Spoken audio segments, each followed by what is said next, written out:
இந்த விஷயம் நம்ம நாட்டுக்கு சரி வருமா? நடக்குமா? இத சாத்தியப்படுத்த முடியுமா? நடைமுறைப்படுத்த முடியுமா? என்ற கேள்விகள் நமக்குள்ள இருந்தாலும், அரசாங்கம் இது தொடர்பாக இப்பொழுது ஆலோசித்து வருவதாக நீதி மற்றும் சிறைச்சாலைகள் அமைச்சர் ஹர்ஷ நாணயக்கார் அவர்கள் இன்றைய நாள்ல தெரிவிச்சிருக்காரு. என்ன விஷயம் அப்படின்னு சொன்னா, நம்மளுடைய நாட்டுல சிறைச்சாலைகளுடைய கொள்ளளவானது அளவுக்கு அதிகமாக இப்ப இருக்கு. கிட்டத்தட்ட 10,375 பேர் தான் நம்மளுடைய சிறைச்சாலைகள்ல நாட்டுல இருக்கிற அத்தனை சிறைச்சாலைகள்லயுமே தடுத்து வைக்கக்கூடிய அளவு இருக்கு. ஆனா, இப்ப அது 4 மடங்கு 40,000க்கும் அதிகமானவங்க சிறைச்சாலைகள்ல இருக்காங்க. இத கட்டுப்படுத்துறதுக்கு, இத குறைக்கிறதுக்கான நடவடிக்கைகள என்னதான் அரசாங்கம் எடுத்தாலும், அது அந்த அளவு வேகமாக செய்ய முடியாது. சிறைச்சாலைகள் கட்ட வேண்டியிருக்கும், புதிய இடங்கள கொண்டு வர வேண்டியிருக்கும். இந்த மாரியான நிலைமை இருக்கு.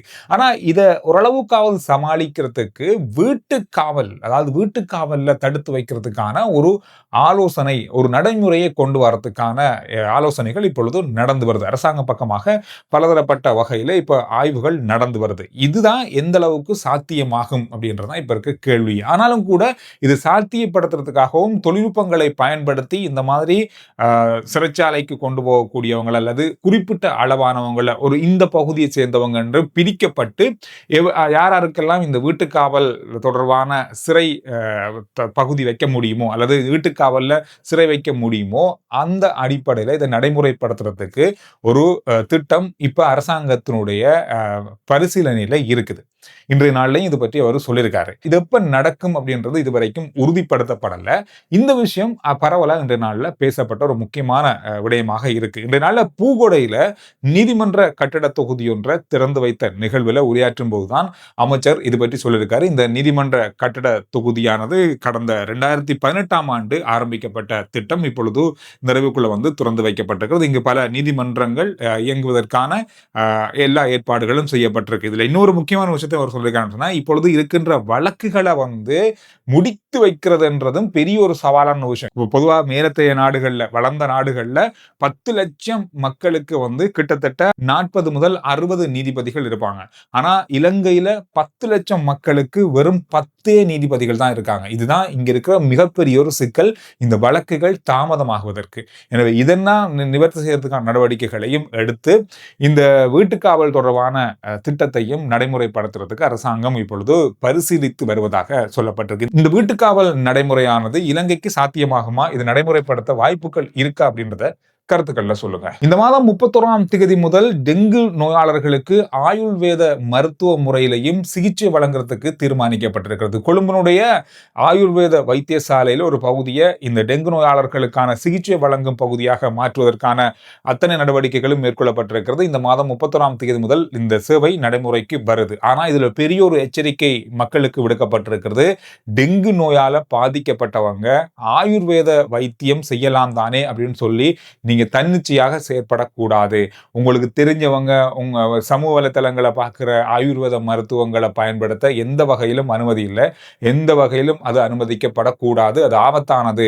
கடந்த நாட்கள்ல பப்பாசி இலை சாறு அருந்திவிட்டு டெங்கு நோயாளர்கள் ஆபத்தான முறையில் வைத்தியசாலையில் அனுமதிக்கப்பட்டிருக்காங்க. இந்த மாதிரியான ஆயுர்வேத வைத்திய நிலைமைகளை மருந்துகளை நீங்களாவே தன்னிச்சையாகவே அல்லது யாராவது தெரிஞ்சவங்க மூலமாக செய்வது மிக ஆபத்தானது.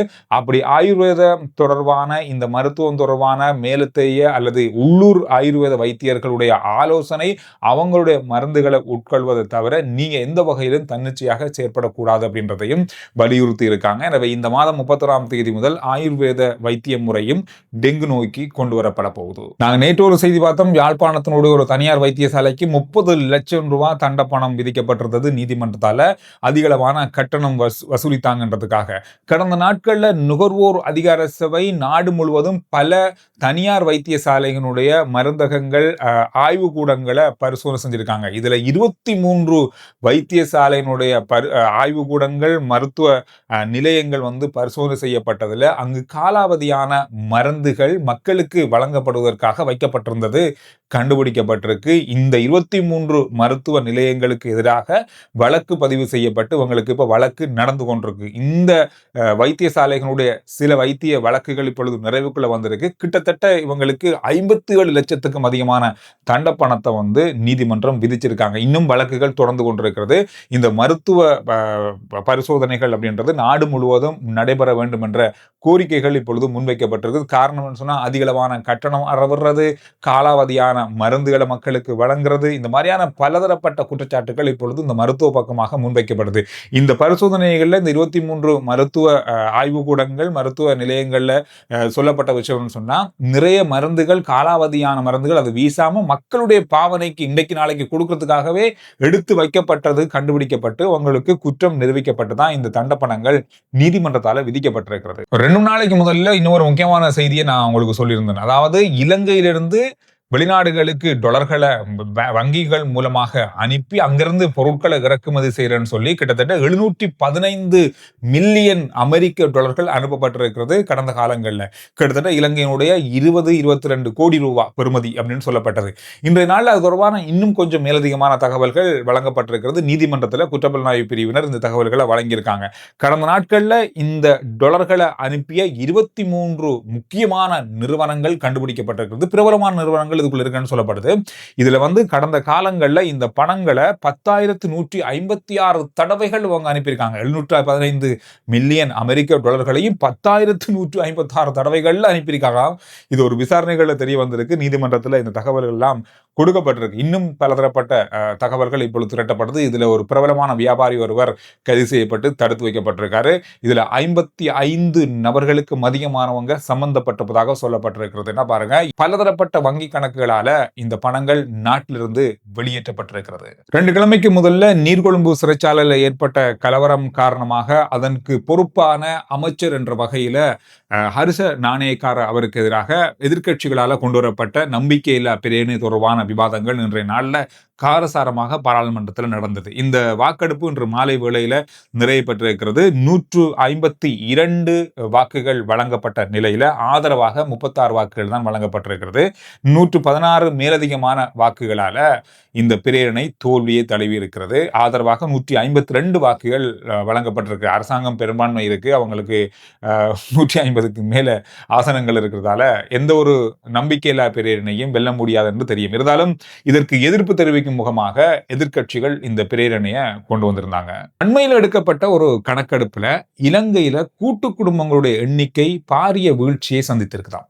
பொதுவா ஒரு காலத்துல இந்த கூட்டு குடும்பம் தான் இலங்கையில மிக பிரபலமான குடும்ப வாழ்க்கையா இருந்தது. இப்ப அம்மா அப்பா வேறையா, பிள்ளைகள் வேறையா, சொந்தக்காரங்கள் வேறையா, அக்கா தங்கச்சி வேறையா, இந்த மாதிரியான குடும்ப வாழ்க்கைக்கு எல்லாருமே மாறியதால இலங்கையில இப்ப கூட்டு குடும்ப வாழ்க்கை என்பது வீழ்ச்சியை சந்தித்திருக்கிறது. நீங்க என்ன நினைக்கிறீங்க இந்த விஷயம், இந்த கணக்கெடுப்பு பற்றி என்றத கருத்துக்கள்ல சொல்லுங்க.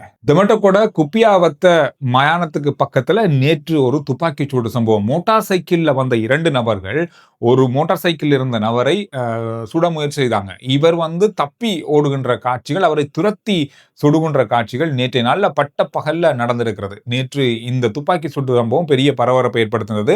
துப்பாக்கி சுட்டு காயங்களோட ஒரு நபர், அந்த ஓடி சென்ற நபர் கொழும்பு தேசிய வைத்தியசாலையில் அனுமதிக்கப்பட்டிருக்காரு. நெஞ்சு பகுதியில் அவருக்கு துப்பாக்கி சூடு பட்டிருப்பதாகவும் அது தொடர்பான சிகிச்சைகள் நடந்து வருவதாக சொல்லப்படுது.